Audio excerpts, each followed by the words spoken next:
pesquisei muito caso criminal, mas esse aqui me deixou desconfortável de um jeito diferente. Porque não é pela violência em si, é pela quantidade de perguntas que essa história deixa. Como alguém entra em uma casa com 6 pessoas, mata 4 delas e somente 2 pessoas sobrevivem? Como esse assassino conseguiu sair praticamente sem ser visto? E por que demorou tantas horas até descobrirem que havia 4 pessoas mortas dentro daquela casa? Eu confesso que quando de fato eu comecei a pesquisar esse caso, eu achei que seria mais um homicídio sem solução. Mas conforme eu fui lendo os documentos oficiais, vendo as imagens e montando a cronologia em si, eu percebi que essa história era muito mais estranha do que parecia nas manchetes. Então, abre esse dossiê aqui comigo, porque eu tenho a impressão de que muitos detalhes desse caso passaram despercebidos. Antes de falar sobre o crime, eu preciso te mostrar onde ele aconteceu, porque sinceramente, eu imaginava outra coisa. Quando alguém fala em um caso que parou os Estados Unidos, a gente pensa em Nova York, Los Angeles, Chicago, mas não. Tudo aconteceu aqui, em Moscou, cidadezinha no estado de Idaho. Ela tem pouco mais de 25 mil habitantes, praticamente metade da cidade gira em torno da Universidade de Idaho. É aquele lugar onde você provavelmente conhece o dono da cafeteria, encontra as mesmas pessoas na rua e dificilmente imagina que algo realmente grave possa acontecer. Inclusive, uma das coisas que mais apareceu nas entrevistas dos moradores foi justamente isso. Eles diziam que nunca trancavam as portas por se sentirem seguros. Alguns deixavam até o carro destrancado. Era uma sensação de segurança que fazia parte da rotina de quem morava ali. E talvez seja exatamente isso que torna essa história tão assustadora, porque ninguém de fato estava preparado para esse crime. E aí eu quero que você olhe bem com calma para essa casa, porque ela engana. Na primeira vez que eu vi essa foto eu pensei, nossa, parece uma casa normal, só que não é. Quando você olha por trás, ela praticamente vira outra construção. Tem 3 andares. Um fato curioso é que ela também tem 3 entradas diferentes, janelas em alturas diferentes, um terreno completamente desnivelado. Isso muda muita coisa dentro de um caso criminal, porque dependendo do lado que você observa, pode acessar partes da casa sem passar pela entrada principal. Grava isso. Depois que eu vi a planta desse imóvel, eu comecei a entender porque tantas teorias surgiram de fato na internet. É uma casa muito mais complicada do que parece nas reportagens. E aqui eu preciso fazer uma pausa, porque antes de qualquer investigação, existiam pessoas. A gente não tá falando só de nomes em um processo. Eram jovens vivendo uma fase que muita gente considera uma das melhores da vida. Todos eles eram universitários, todos tinham planos completamente diferentes. E existe um detalhe da Kaylee que me deixa muito triste. Ela praticamente já tinha se mudado daquela casa. Ela voltou naquele fim de semana só para rever de fato os amigos. Inclusive, ela tinha acabado de comprar um carro novo. Ela estava animada, fazendo planos. Sinceramente, toda vez que eu vejo isso, eu fico pensando como a vida muda em questão de horas. Você faz planos para a semana seguinte sem imaginar que aquele seria o último final de semana da sua vida. Agora começa uma parte muito importante, porque boa parte da cronologia desse caso existe graças às câmeras de segurança. Kaylee e Madison saíram juntas naquela noite. Elas foram para um bar. Depois, elas passaram em um food truck. E esse vídeo provavelmente é uma das últimas imagens delas vivas. Fiquei alguns minutos assistindo essa gravação porque é estranho. Você reparar, elas estão rindo, conversando e esperando a comida, como qualquer pessoa faria em um sábado à noite. Ninguém ali fazia ideia do que aconteceria poucas horas depois. Enquanto isso, Zana estava em uma festa com o namorado Ethan. Testemunhas disseram que a noite foi completamente normal, não houve discussão nem nada fora do comum. Ele me fez pensar em outra coisa. Durante muito tempo surgiram dezenas de teorias dizendo que o crime teria começado em alguma festa. Mas quando você lê os documentos da investigação, não existe nenhuma evidência oficial apontando para isso. E esse é um detalhe que eu quero manter durante todo esse dossiê. Sempre que existe uma teoria, eu faço questão de separar ela dos fatos, porque esse caso ficou tão famoso que muita gente começou a repetir informações que nunca de fato foram confirmadas. Pouco depois de 1 da manhã, todos começam a voltar para casa separadamente, cada um vindo de um lugar diferente. E aí acontece uma coincidência que me arrepia. Dentro de uma hora todos já estavam dentro daquela casa, sem nem saber do que iria acontecer, que alguém também estava muito perto dali.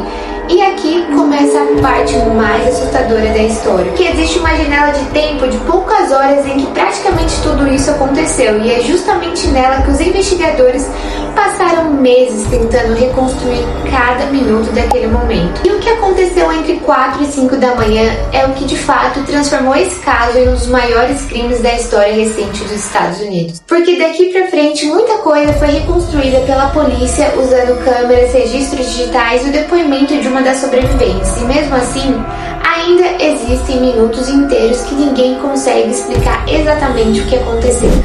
Quando eu li a cronologia oficial pela primeira vez, uma coisa me chamou a atenção.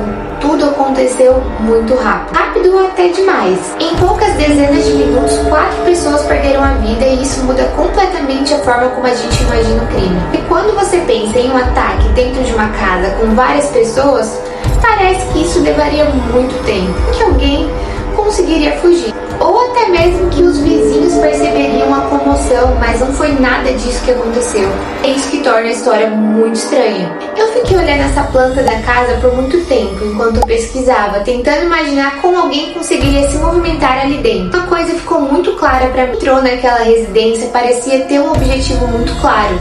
Não existe nenhuma evidência oficial de que os objetos de valor tenham sido levados. Então a gente não está falando em nenhum momento de um caso de roubo. Também não há indícios de que o agressor tenha permanecido aí por horas. Ao contrário, a investigação indica uma ação relativamente rápida. E isso me faz pensar em duas possibilidades. Ou essa pessoa conhecia muito bem o ambiente, ou estudou aquela casa antes. E aqui eu faço questão de separar uma coisa. Isso é uma impressão baseada na dinâmica do caso. Não é uma conclusão oficial da polícia. Existe um detalhe que eu nunca vejo sendo comentado. Depois que esse homem sai da casa, tudo fica em silêncio. Não existe registro oficial explicando exatamente o que cada morador sobrevivente pensou naquele momento. E eu acho importante respeitar esse limite, porque muita coisa foi especulada durante anos. Mas os documentos não respondem todas as perguntas. A verdade é que ninguém além de quem estava naquela casa sabe exatamente como aqueles minutos foram vividos. Agora vem uma informação que confundiu o país inteiro. A 911 não aconteceu logo depois dos acontecimentos daquela madrugada. Ela foi feita apenas no fim da manhã. Esse intervalo virou um dos assuntos mais discutidos do caso. E eu lembro que, quando eu acompanhei as notícias na época, muita gente tratou isso como se fosse uma prova de alguma coisa, mas não era. Até hoje existem detalhes desse período que não são totalmente públicos. O que se sabe oficialmente é que os amigos foram chamados à residência antes da ligação para um serviço de emergência, e quando os policiais chegaram lá, encontraram uma cena descrita por investigadores como extremamente violenta. 4 estudantes estavam mortos e a cidade inteira mudou naquele instante. E aqui começa uma investigação gigantesca. Nos primeiros dias, praticamente todo mundo era considerado uma possibilidade. Amigos, ex-namorados, colegas, pessoas que estiveram nas festas. Inclusive, chegaram a considerar motoristas de aplicativo, vizinhos. A pressão sobre a polícia era enorme, porque esse caso já estava em todos os jornais dos Estados Unidos, e quanto mais tempo passava, mais as pessoas começavam a acreditar que talvez o assassino nunca fosse encontrado. Eu lembro de ler nos comentários dizendo exatamente isso: ele desapareceu, nunca vão descobrir quem foi. E olhando para as primeiras semanas da investigação, realmente parecia um daqueles casos destinados a virar um mistério permanente. Só que existia uma pista pequena, quase invisível, e que, na minha opinião, mudou completamente o rumo dessa investigação. E essa pista foi uma bainha de fato encontrada na cena do crime. Na época, ninguém imaginava que um único objeto seria capaz de conectar toda essa história, porque essa bainha guardava algo que o agressor provavelmente nunca imaginou deixar para trás: DNA. E é exatamente aqui que a investigação começa a tomar um rumo completamente diferente. Um rumo que envolve câmeras de segurança, registro de celular e um Hyundai Elantra branco. Um estudante de criminologia chamado Brian Kohlberg. Se você me perguntasse qual foi o maior erro cometido pelo assassino, eu responderia sem pensar duas vezes: não foi o carro, não foi o celular, foi uma bainha. Um objeto tão pequeno, tão simples e que ele nunca imaginaria poderia passar despercebido por qualquer pessoa, mas que pra perícia virou uma mina de ouro. Essa bainha foi encontrada ao lado lado de uma das vítimas no terceiro andar da casa. Era compatível com uma faca do tipo Ka-Bar. A faca nunca foi de fato localizada, mas a bainha ficou, e nela havia uma quantidade suficiente de material genético para extração de DNA. Quando eu li isso, pensei, será que ele nem percebeu que tinha deixado a bainha? E essa continua sendo uma pergunta sem resposta. Os documentos não explicam por que ela ficou ali, só sabemos que ficou, e isso muda completamente a investigação que a gente viu até agora. Agora entra uma parte que eu acho fascinante. Muita gente imagina que a polícia simplesmente colocou um DNA em um computador e apareceu o nome da pessoa, mas não funciona assim. Primeiro, os investigadores extraíram um perfil genético da bainha, só que esse perfil não correspondia imediatamente a alguém cadastrado ali no database. Então a investigação continuou. Enquanto isso, outras equipes estavam procurando qualquer pista fora da casa. Câmeras, veículos, celulares, tudo era analisado ao mesmo tempo. E é justamente aí que outra peça começa a aparecer. Eu acho curioso como às vezes uma investigação depende de coisas extremamente comuns. Nesse caso, um carro branco, câmeras de segurança da região que registraram Hyundai Elantra circulando diversas vezes próximo da residência durante a madrugada. E não era uma imagem perfeita, não dava para ver quem dirigia, mas o padrão do deslocamento chamou a atenção. O veículo parecia, sumia, voltava e pouco depois do horário estimado dos crimes deixava a região. Não era prova de culpa, era apenas um comportamento considerado relevante para a investigação. Suficiente também para que os investigadores começassem a procurar todos os Hyundai Elantras compatíveis. Enquanto alguns investigadores analisavam o carro, outros estavam trabalhando com registros de telefonia. E aqui eu acho importante explicar uma coisa. Quando falamos em dados de celular, isso não significa GPS em tempo real. Muitas vezes o que existe são conexões com torres de telefonia. Elas ajudam a indicar que um aparelho esteve em determinada região. Segundo os documentos do caso, o telefone atribuído a Brian Kohlberg apareceu diversas vezes próximo à área da casa antes dos assassinatos. A investigação interpretou isso como um possível padrão de visitas da região, mas existe um detalhe importante nisso tudo. Os registros de telefonia mostram aproximações de área, não uma localização exata dentro da residência, por isso eles foram usados em conjunto de outras evidências. E é justamente essa combinação de pistas que fortaleceu a investigação. Acho que vocês estão se perguntando quem era Brian Kohlberg. Por que eu parei a pesquisa por alguns minutos? Porque quando eu descobri quem era o principal suspeito, eu fiquei genuinamente surpresa, porque Brian Kohlberg não era um criminoso conhecido, ele era um estudante de doutorado em criminologia, ou seja, ele estudava comportamento criminoso. Investigação, teoria sobre crime, isso por si só não prova absolutamente nada, mas explica porque tanta gente ficou chocada quando o nome dele veio a público. A ideia de alguém estudar crimes e ao mesmo tempo ser investigado por um caso dessa magnitude chamou a atenção do mundo inteiro. Depois que Brian entrou no radar da polícia, começou uma fase silenciosa da investigação. Em vez de prendê-lo imediatamente, os investigadores passaram a observá-lo. Eles acompanharam seus deslocamentos, confirmaram informações, compararam horários, cruzaram dados. Já havia um motivo para essa cautela. Em uma investigação desse tamanho, uma prisão precipitada poderia comprometer todo o processo. Era preciso reunir um conjunto consistente de evidências e não apenas uma suspeita, porque suspeita por si só não fecha um caso. Um dos momentos mais conhecidos da investigação aconteceu longe da casa dos crimes. Brian havia viajado para a casa dos pais na Pensilvânia. Enquanto ele estava lá, agentes coletaram material genético descartado no lixo da residência. O objetivo era verificar se havia relação familiar com o DNA encontrado na bainha da faca. Segundo os documentos apresentados ali pela acusação, essa indicou uma forte compatibilidade com a linhagem paterna. Esse resultado não foi a única prova do caso, mas ajudou a fortalecer o conjunto de evidências que embasou o pedido da prisão. No fim de dezembro de 2022, Brian Kohlberg foi preso, e naquele momento a sensação era de alívio de muita gente. Depois da semana do medo, especulações e teorias, finalmente havia um suspeito formalmente identificado. Mas isso não significava que todas as perguntas estavam respondidas. Muito pelo contrário, a partir dali surgiram novas dúvidas. Qual era o motivo? as vítimas eram realmente o alvo, houve um planejamento e porque justamente aquela casa. Bryan Kohberger foi preso, parecia que o caso tinha acabado. Eu lembro de acompanhar as manchetes na época e agora também recentemente revê-las. E a sensação era quase unânime. Encontrar o assassino, agora é só esperar o julgamento.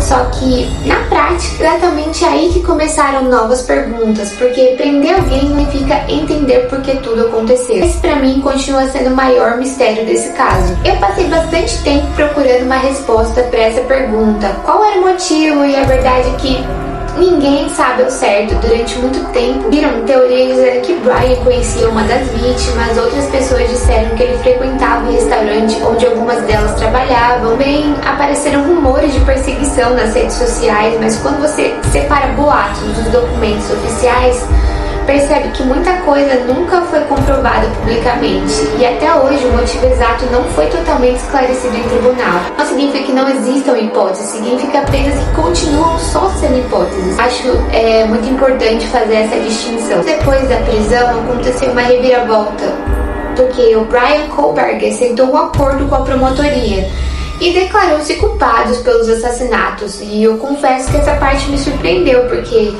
muita gente esperava um julgamento gigantesco, com meses de depoimentos, especialistas, reconstruções, até porque esse caso tem uma magnitude gigantesca, explicações, e isso nunca aconteceu, porque quando Bryan aceitou o acordo, ele evitou um julgamento completo. Em troca, ele recebeu 4 penas de prisão perpétua consecutivas, ou seja, ele nunca poderá sair da prisão. Para algumas famílias, isso significou evitar anos de recurso e exposição pública. Para outras pessoas, ficou uma sensação de vazio, porque muitas perguntas provavelmente nunca serão respondidas pelo próprio autor. O caso continua me intrigando. Por que aquela casa?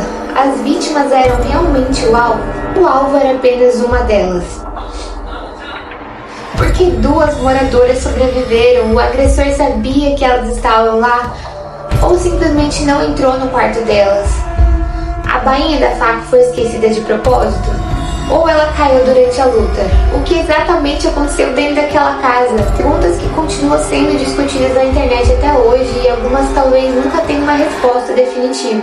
Existe outro detalhe que mexeu comigo, que a casa foi demolida, né? Hoje ela simplesmente não existe mais.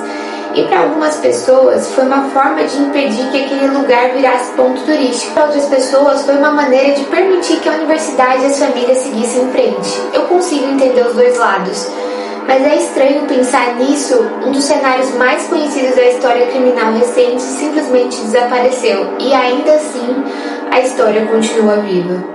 Com muitas perguntas sem resposta. Passar alguns dias pesquisando tudo isso com veracidade nos fatos, acho que a maior conclusão que eu tirei nem é sobre o criminoso, é sobre como a internet trata os casos reais. Em poucos dias, milhares de pessoas começaram a apontar culpados, criaram teorias, acusaram inocentes, espalharam os fake news. E algumas pessoas tiveram a vida completamente virada de cabeça para baixo por conta de acusações da internet sem qualquer prova. Isso me faz pensar o quanto a curiosidade pode ser perigosa quando ela deixa de ser investigação e vira um julgamento. O caso também serve para lembrar disso, para a gente tomar cuidado com os nossos julgamentos sem embasamento de fatos. Ler centenas de páginas de documentos, assistir as coletivas de imprensa, reconstruir a cronologia desse caso, eu fiquei com a sensação de que existem histórias que nunca deixam de ser investigadas, mesmo quando existe uma condenação, né? Mesmo quando existe uma confissão, porque algumas respostas morrem junto com quem decide nunca explicar os próprios atos. Agora, eu quero saber sua opinião. Qual foi o detalhe que mais chamou sua atenção? Tem alguma teoria muito conhecida sobre esse caso que você gostaria que eu investigasse no próximo vídeo? E se você curtiu o vídeo, deixa aqui nos comentários, que toda semana eu vou tentar trazer um vídeo longo sobre algum caso.